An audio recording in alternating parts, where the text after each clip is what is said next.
I fire Nadia on a Tuesday standing in my marble foyer while my son screams upstairs. You let him play in the dirt, I say, voice cold enough to frost the glass behind me. You were hired to keep him clean, safe, and presentable. She stands there in her mud-streaked uniform, this 40-something black woman with gray threading through her braids, and she doesn't beg. That's what infuriates me most. She just looks at me with those tired, knowing eyes like I'm the child throwing a tantrum. Mr. Whitmore, she says quietly, Ethan needs discipline, structure, not to be rolled around in filth like some farm animal. My son is 8 years old and dying. No, not dying. I refuse that word. He has severe eczema and autoimmune deficiency syndrome. His skin erupts in angry red patches that weep and crack. He's been hospitalized 4 times this year. The doctors pump him full of steroids that make him swell and scream. My ex-wife left us both 2 years ago. Couldn't handle watching him suffer. I handle it by controlling everything. Every surface sanitized. Every meal measured. Every interaction supervised. I've hired 17 nannies in 3 years. Nadia lasted the longest, 6 months, because she followed the rules. Until today. I came home early from closing a $400 million acquisition to find my son in the backyard, covered head to toe in mud, laughing. When he saw me, the joy died in his face like I'd flipped a switch. You're done, I tell Nadia. I'll have your final check mailed. She nods slowly, then does something that makes my blood pressure spike. She walks past me up the stairs toward Ethan's room. Where the hell do you think you're? To say goodbye to him. She doesn't turn around. You can fire me, Mr. Whitmore, but you don't get to stop me from telling that boy he deserves to be happy. I should call security. Instead, I follow her. Ethan's door is cracked open. He's curled on his bed. The special hypoallergenic sheets I paid $800 for, crying into his pillow. Nadia sits beside him and runs her hand along his back, gently, because his skin is so sensitive that hugs hurt. Miss Nadia got me in trouble, he whispers. No, baby, I got me in trouble. And that's okay. Daddy says outside is dangerous. Your daddy loves you very much. He's scared, and scared people sometimes forget that being alive is a little dangerous. That's what makes it good. I clear my throat from the doorway. That's enough. Nadia stands, looks at me with something like pity. His skin was better today. Clearest I've seen it in months. You might want to ask yourself why. She leaves. Ethan won't look at me. I spend the next week proving I was right. I hire Nadia's replacement within 48 hours. A registered nurse with impeccable credentials and a list of references longer than my arm. Dr. Chen, Ethan's dermatologist, approves, but Ethan gets worse. The patches spread up his neck, across his scalp. He stops eating, stops talking, just lies in bed staring at nothing while the nurse administers his medications with clinical efficiency. It's a flare-up, Dr. Chen says during an emergency video consult. We might need to increase the immunosuppressants. He's already on the maximum dose. Then we discuss hospitalization. I'm in my office, surrounded by floor-to-ceiling windows overlooking Manhattan, when my assistant Melissa knocks. Sir, you should see this. She hands me her phone. It's a TikTok video with 4.3 million views. Nadia sits in what looks like a community garden, dirt under her nails, speaking directly to the camera. I was fired for letting a sick boy play outside. His father, a billionaire, said I was being negligent. But here's what he doesn't know. That boy's skin condition? It's called the hygiene hypothesis. Over-sanitization is making him sicker. His immune system needs exposure to help it learn, to regulate. Those hours in the garden, touching earth, breathing air, that was medicine. She holds up her phone, shows a photo of Ethan from that day. His face is visible, smiling, and his skin, God, his skin looks almost normal. I'm not saying I know better than his doctors, but I know this child was healing. And I know his father loves him so much it's breaking them both. The comments are vicious. Rich billionaires would rather their kids die than admit they're wrong. That poor baby has a monster for a father. I watch it 7 times. Then I search for Nadia's number in my deleted contacts. Nadia doesn't answer for 3 days. When she finally calls back, I'm in Ethan's hospital room watching my son sleep under harsh fluorescent lights, an IV dripping immunosuppressants that are slowly destroying his liver. Mr. Whitmore. Her voice is neutral, professional, like we're strangers. I need to talk to you about the video. Which part? The true part or the part where millions of people told me I should have recorded you berating me? I close my eyes. The part about the dirt. Silence, please, I add, and the word tastes like broken glass. She exhales. I'm in Staten Island. Community garden on Bay Street. You can find me there most afternoons. She hangs up. I go the next day, leaving Ethan with the nurse he barely tolerates.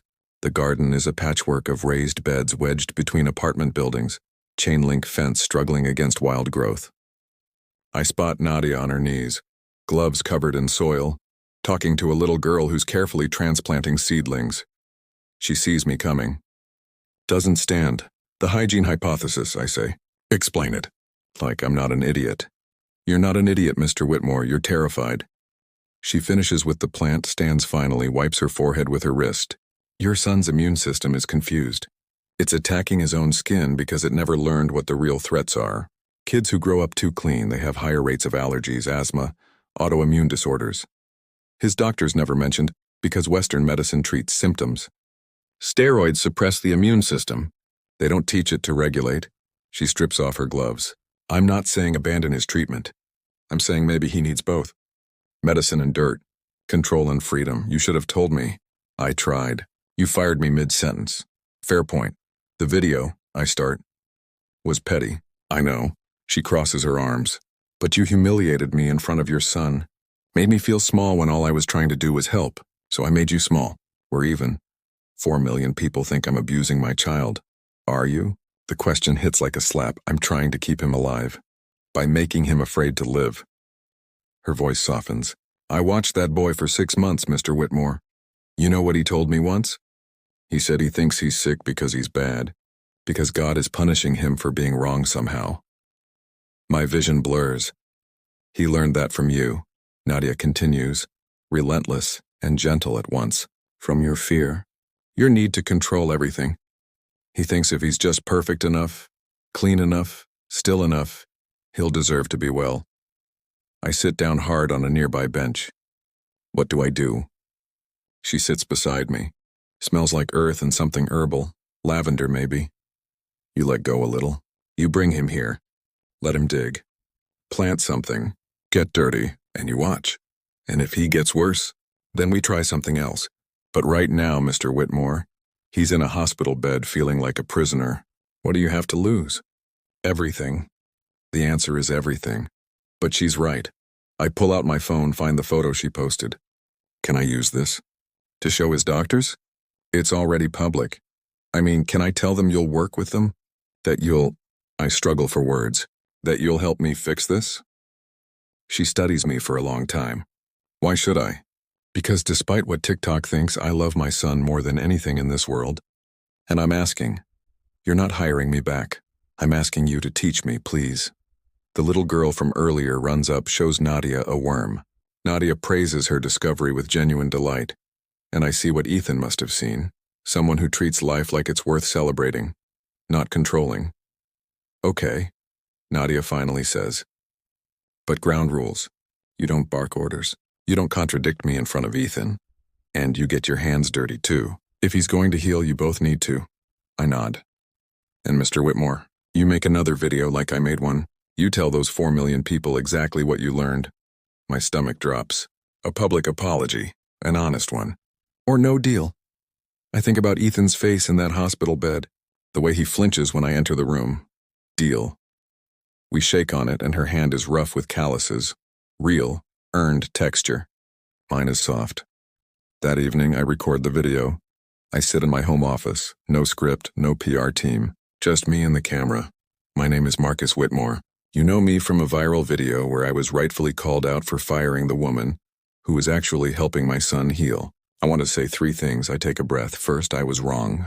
Completely arrogantly wrong. Nadia was giving my son something I couldn't. Permission to be a child. Second, I'm sorry. To her and to everyone who watched me be the exact kind of entitled monster I always swore I'd never become. My voice cracks. Third, I'm terrified. My boy is sick, and I've spent years trying to control his illness instead of supporting him through it. So I'm going to try something different. I'm going to listen. I'm going to learn, and I'm going to get my hands dirty. I posted at midnight. By morning, it has 10 million views. Half the comments are still calling for my head, but the other half, they're from parents. Desperate, exhausted parents with sick kids and no answers. They're asking for help, for hope. Nadia texts me at 6 a.m. Good. Now the real work starts. Ethan comes home on a Thursday. He's weak, underweight, his skin still angry with inflammation. But Dr. Chen agreed to the experiment. Reduced steroids, gradual outdoor exposure. With strict monitoring. If he gets worse, she warned, we stop immediately. Nadia arrives that afternoon carrying a cardboard box. Inside, seedlings, a child-sized trowel, gloves with dinosaurs on them. Ethan watches from the French doors, suspicious. Hey, kiddo, Nadia calls. Want to help me plant something? He looks at me. I'm terrified. My instinct screams to keep him inside, keep him safe. Keep him controlled. Instead, I say, I'll come too. Nadia's backyard plan was rejected by my head groundskeeper, liability, aesthetics, property value. So we compromise. A small raised bed by the kitchen garden visible from the house. I watch Nadia show Ethan how to pat soil around a tomato plant. She doesn't tell him to be careful, doesn't warn him about germs, just lets him sink his fingers into the earth. He hesitates at first, then commits and smiles. It's a small smile, fragile as the seedling he's planting, but it's real. Why do plants like dirt? He asks. Same reason you do, Nadia says. It's full of life. Tiny creatures and nutrients that help things grow. When you touch it, you're connecting to all that life, telling your body the world isn't just dangerous. It's also good. I crouch beside them, awkward in my $3,000 suit. Take off my jacket. Roll up my sleeves. Nadia hands me a trowel. Welcome to the real work, Mr. Whitmore. I dig. The soil is cool, crumbling, darker than I expected. I'm aware of how ridiculous I must look. Billionaire CEO playing in the dirt with his fired nanny and sick son. But Ethan is watching me with something like wonder. Daddy's hands are getting dirty, he whispers. I know. It's weird, right? Good weird. We plant 6 seedlings that afternoon. Tomatoes, basil, a strawberry plant Ethan chooses himself. By the time we finish, he's covered in soil and I've got dirt under my manicured nails. That night, he asks if we can do it again tomorrow. His skin doesn't heal overnight, but it stops getting worse. We establish a routine. Mornings are medications and monitoring. Afternoons are the garden. Nadia teaches us about composting, beneficial insects, companion planting. She talks to Ethan like he's capable, asks his opinion, trusts his instincts, lets him make mistakes. She talks to me the same way. You're hovering, she says one day when I'm checking. Ethan's arms for hives after he touched a caterpillar. I'm being cautious. You're teaching him to be afraid of his own body. I step back. The caterpillar crawls across Ethan's palm. He giggles. No hives appear. 2 weeks pass. The patches on his neck begin to fade. Not disappear, fade. The redness less angry. His appetite returns. Dr. Chen is cautiously optimistic. Keep doing what you're doing. But this isn't a miracle cure. It's part of a larger treatment plan. I know, but I'll take any improvement. The media attention dies down mostly. We're no longer trending, but a journalist from the New York Times requests an interview, a profile on rethinking childhood health in the age of over-sanitization. I agree, assuming they want to talk to me. They want Nadia. She does the interview in the community garden, surrounded by kids and vegetables. I read it online and there's a paragraph that guts me. Marcus Whitmore is learning what many parents must, that love without trust is just control wearing a prettier mask. His son didn't need a fortress. He needed permission to be human. That evening, Nadia finds me on the terrace, staring at nothing. You read it, she says. Is that really what you think? That I was just controlling him? She sits beside me. I think you were drowning and pulling him under, trying to keep him afloat. That's worse. No, it's honest. She pauses. You're doing better. Can you accept that? I want to. But guilt is a heavy thing. He lost 2 years of childhood because I was too afraid to let him live.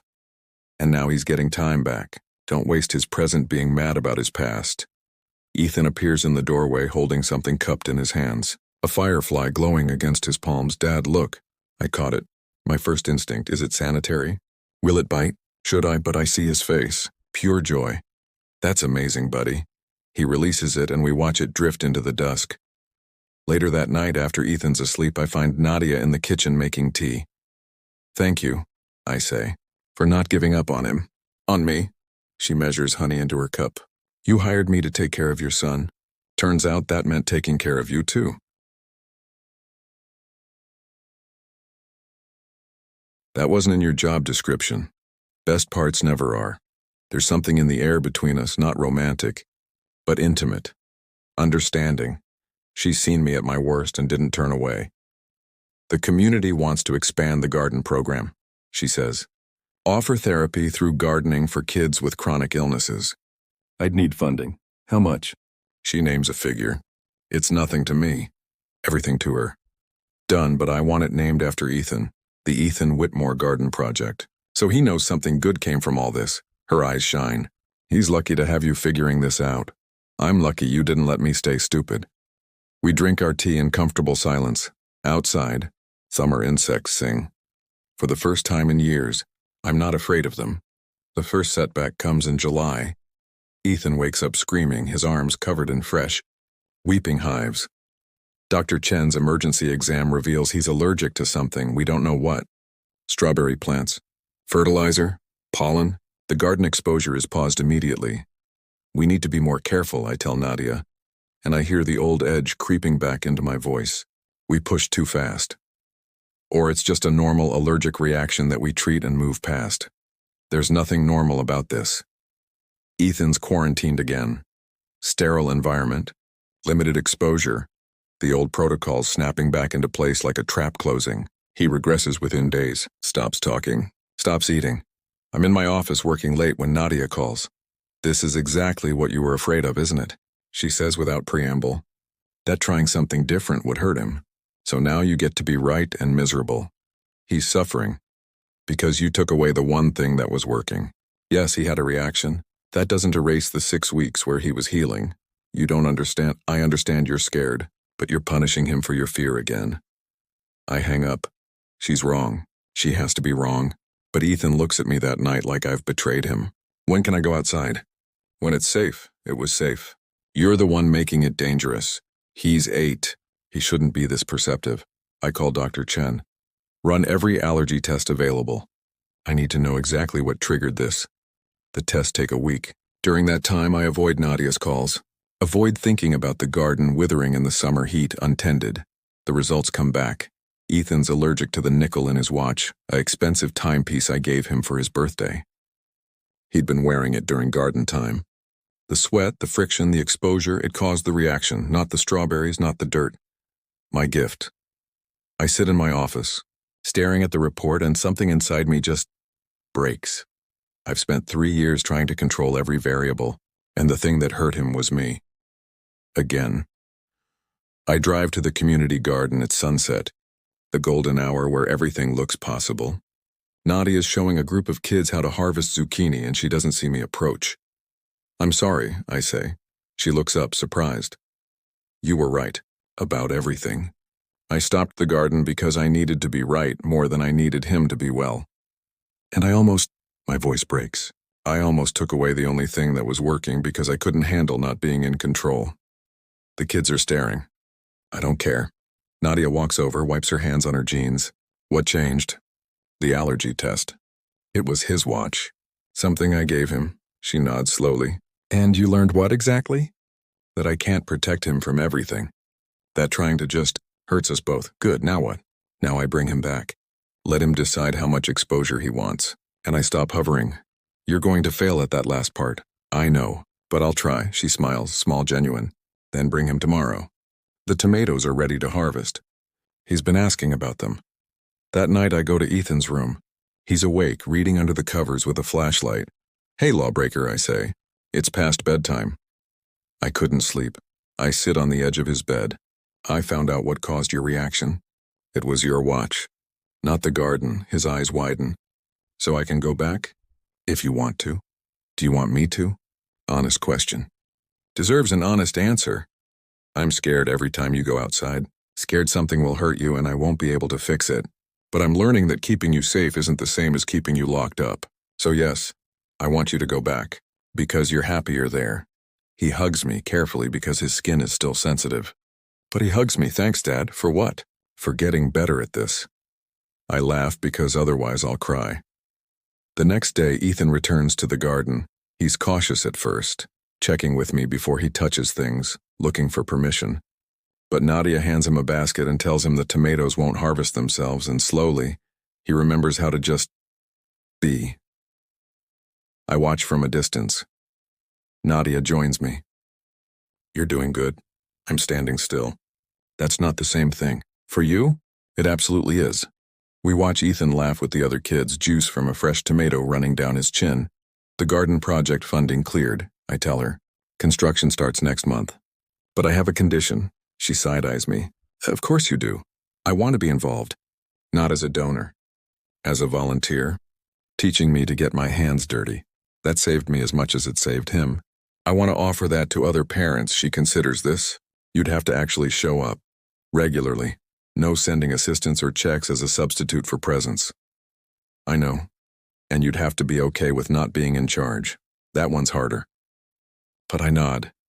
Then welcome to the team, Mr. Whitmore. Marcus, please, I think we're past formality. Marcus, she repeats, testing it. Okay then, Marcus, let's grow some vegetables.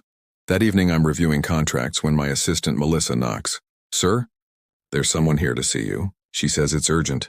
A woman walks in, 50s, polished, vaguely familiar.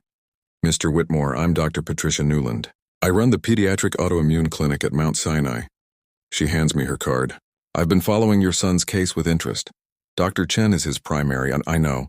But I'd like to study what you're doing. The garden exposure. The hygiene hypothesis application. If we can document and replicate this, we might be able to help thousands of children. I stare at her. You want to turn my son into a case study? I want to turn your discovery into medicine, with your permission, of course, and compensation for both Nadia and your family's time. I think about all the desperate parents in my video's comments. Let me talk to Ethan. And Nadia. This isn't my decision alone. She smiles. That's exactly the right answer. After she leaves, I sit in the growing darkness, and I realize something. I'm not afraid. For the first time in 3 years, thinking about Ethan's future doesn't fill me with dread. I'm hopeful. The study takes 9 months.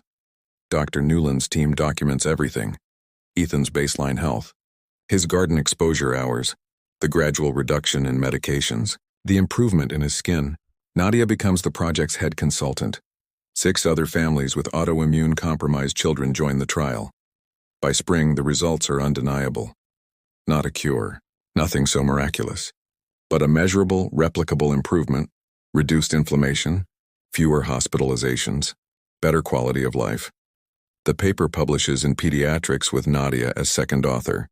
The garden project expands to 3 locations. And Ethan? He starts 3rd grade with only 2 visible patches. One behind his ear, one on his ankle. He still needs monitoring. Still has bad days.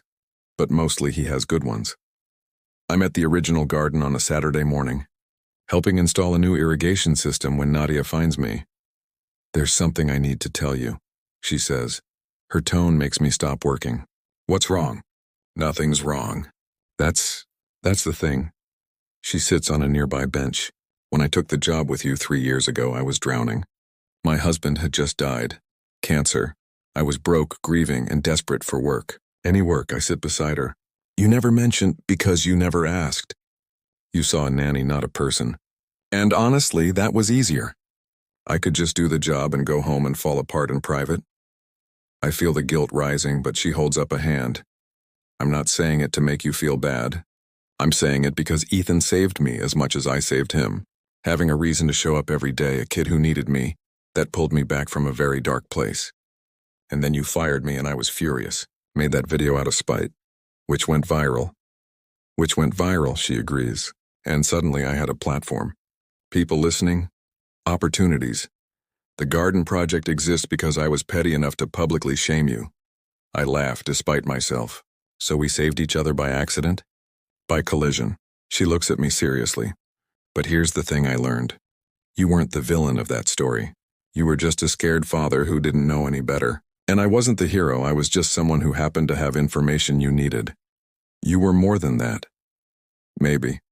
But my point is, we're both just people, flawed, trying, figuring it out as we go. And I think that's what Ethan needed to see. Not perfect adults with all the answers. Just real ones making mistakes and fixing them. There's something shifting in the air between us, something I'm afraid to name. The project needs a full-time director, I say carefully. I'd like it to be you. Full salary, benefits, your own team. You'd have complete autonomy. She studies me. Why? Because you're brilliant at this. Because those kids deserve you. And because I hesitate. Because I trust you completely and I don't trust easily. I noticed. So? She smiles. Yes, on one condition. Name it.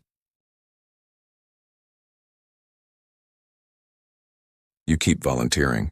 Not as the founder, not as a donor. Just as Marcus divorced Dad with dirt under his nails. Figuring it out with the rest of us. Deal. We shake on it. And her hand is still rough with calluses. Mine is getting there. 6 months later, the Ethan Whitmore Garden Project celebrates its first anniversary. We host an event. Nothing fancy, just families and kids and vegetables. A journalist asks Ethan what he wants to be when he grows up. He thinks for a moment. A gardener. So I can help other sick kids remember how to play. The journalist turns to me. And you, Mr. Whitmore? What have you learned from all this? I look at my son, healthy and laughing, dirt on his knees. I look at Nadia, directing organized chaos with patient competence. I look at my own hands, calloused now, capable of growing things instead of just controlling them. I learned that the thing I thought would destroy him was the thing that saved us both, and that sometimes the bravest thing you can do is get out of the way and let the people you love surprise you. That evening, after everyone's gone home, I'm cleaning up when I find Nadia standing by Ethan's original raised bed. The tomato plant from that first day has grown massive, sprawling, heavy with fruit. You know what's funny? She says, that first day I thought this would die. You were so determined to control everything, but you let go. And look what grew. It's a metaphor, isn't it? Life usually is. We stand there in the gathering dusk and I realize something I've been avoiding for months. Nadia? When this started, you were my employee, then my teacher, then my colleague. But now, I turn to face her. Now I don't know what we are. She meets my eyes. Friends, I think. The kind who've seen each other at their worst and decided to stay anyway. Is that enough? For now? Yes, she squeezes my shoulder. Ask me again in a year. I nod. Take the answer for what it is. Honest. We finish cleaning as the fireflies emerge. Ethan's inside, reading a book about sustainable farming. The garden is dark and alive around us, and I'm not afraid. 3 years later, Dr. Newland's expanded study publishes. The hygiene hypothesis protocols are adopted by pediatric clinics nationwide. The garden project operates in 15 cities. Ethan is 12. His skin is clear except for one small patch on his wrist. A reminder, he says, of where he came from. And Nadia? We got married last spring. In the original garden, surrounded by the kids and families whose lives she's changed. No fancy venue, no press, just us and dirt and the people we love. At the reception, someone asks her what it's like marrying a billionaire. She laughs. I didn't marry a billionaire. I married Marcus, the man who learned that sometimes the richest thing you can give someone is the freedom to be imperfect. Later that night, alone in our bedroom, the same house where this all started, she asked me something.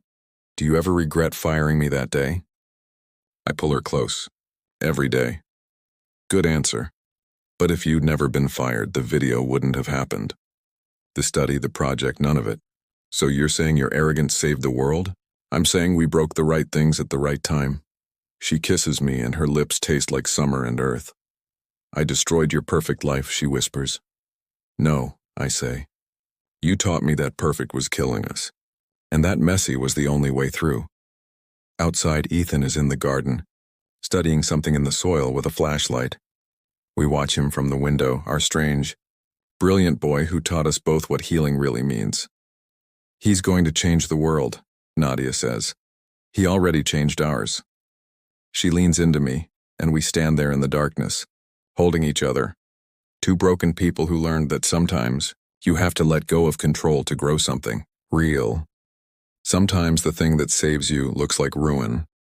Sometimes you have to be destroyed to be remade, and sometimes the woman you fired becomes the woman who teaches you what love really means. Not perfection, not protection, just presence, just dirt, just life.